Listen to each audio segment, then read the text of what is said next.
You a LinkedIn post Yeah. where some folks were engaged in a very ethnic dance, if you will. Is that the right terminology? Would you say? I want to. It's like a line dance. Okay. I want to say it's the electric glide or electric slide because I can't do it. I don't know the name, but I know it's similar to that. Yeah. And it's funny because when I was younger, I grew up around a lot of black people. And whenever certain songs would come on, everyone would break into this very specific dance Yes. that I had no clue how to do in the beginning. I became adept to understanding how to do it. But, I mean, there were a lot of comments Yeah. from a lot of people who were not black. Correct. What are your thoughts on that? I think part of the challenge in the comments that I saw was understanding cultural sensitivity. Now, when I looked at the video, my first thought was, is that a safe room? Right? There's a lot of people in leadership roles, and I thought, okay, is that a safe room? Did they know they were being recorded? Sometimes you don't know that.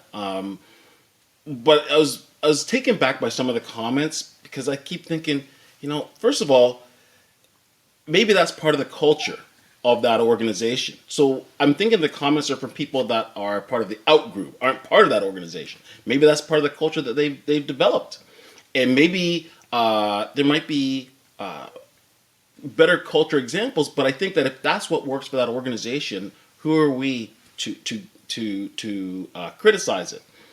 My other concern, though, was let me back up. The other part that I thought was really neat was that there were comments about a couple of white guys that were also participating. And I thought that's really great because it allows you as a leader to put your vulnerabilities out there for your coworkers. I see no issue with that. But I don't understand why somebody had to make mention of that. It's leadership people participating. And if a white guy wants to participate, recognizing that he's part of that out group. The in group is that he's part of the organization. The out group is he's not a black woman or a racialized woman in leadership. But if he's willing to participate and make himself vulnerable, I can't think of a better example of leadership than to say, I'm going to be part of the out group. Maybe I can't dance very well, but I'm going to try and I'm going to participate. I'm going to empathize with maybe the struggles of that culture by putting myself in a vulnerable situation where I am part of the minority for that moment. I can't think of anything more powerful because I think it was two white guys they mentioned. They don't have to do that. The safe money is to sit in the back and clap and cheer them on and say, great job, team. The tough part is saying, I'm going to take off my blazer, my jacket. I'm going to get up there. I might look foolish, but I'm going to put myself in that vulnerable situation. That to me is powerful. So kudos for those who might have been uncomfortable participating, saying, "Hey, I'm going to put myself in that role." And I have no issue with what they're doing. I have a greater issue with people criticizing them.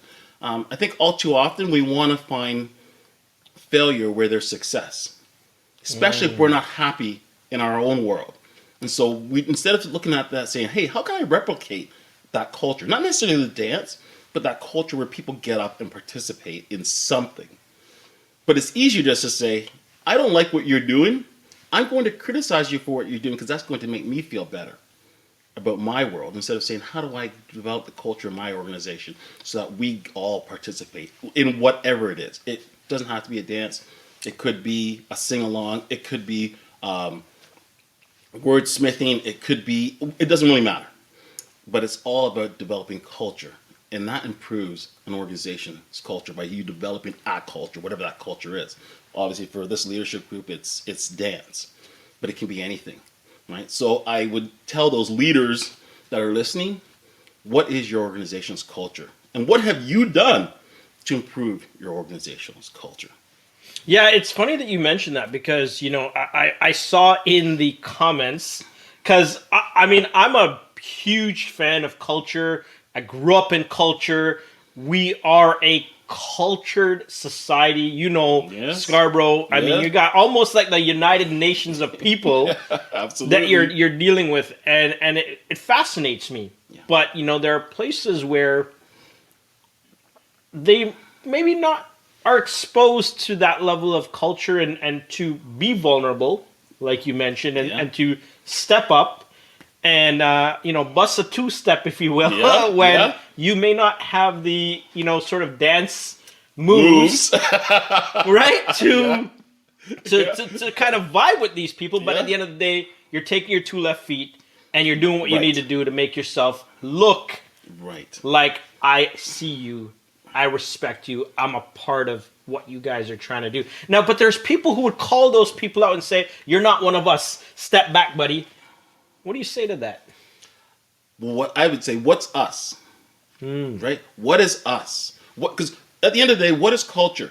Culture can be racialized. Culture can be music. Culture can be dance. Culture it really is a commonality of anything.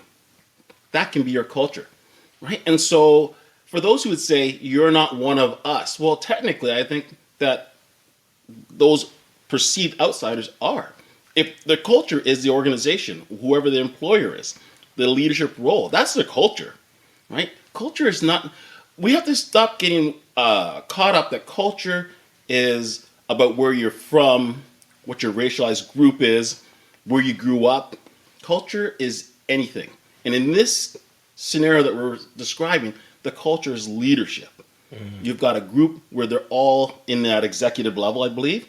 That is their culture. And they're a culture unto themselves within their organization. So there might be first level managers culture, entry level positions is part another culture. The leadership is another culture. So I would challenge the naysayers to say that is their culture. And the fact that you can have people put themselves in a vulnerable position in leadership in particular is amazing. Yes. Because it's much easier to be staunch, quiet, don't put any vulnerabilities out there because maybe your competition is in the room. Yeah. Right? You know, everybody wants to do better, so you're already amongst leaders, you're already amongst the best of the best, and maybe you're looking for being the president, being the CEO, or what have you. And so maybe you don't want to put those cards out there. So the fact that they've developed a culture where the leaders can show vulnerability and then be okay with them posting it so that everybody in the organization and in the world can say that vulnerability is amazing. I would say that they have an amazing culture, not culture from a black, white standpoint, culture in terms of their organizational leadership that allows them to show that they're human. Yes.